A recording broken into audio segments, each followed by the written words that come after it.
মাস 10 দিন গর্ভে ধরে প্রসব যন্ত্রণা সহ্য করে, 10 মাস 10 দিন গর্ভে ধরে প্রসব যন্ত্রণা সহ্য করে করেছেন যে মা জন্মদান।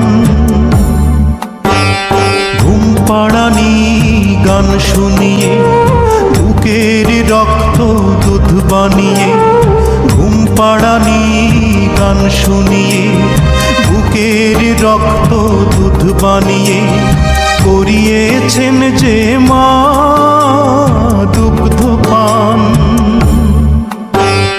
যে মা ছিল বাড়ির রানী সে মা হলো কেন চাকরানী? কোন পাষণ্ড করেছে কাজ, হায় আমি কি দেখছি আজ।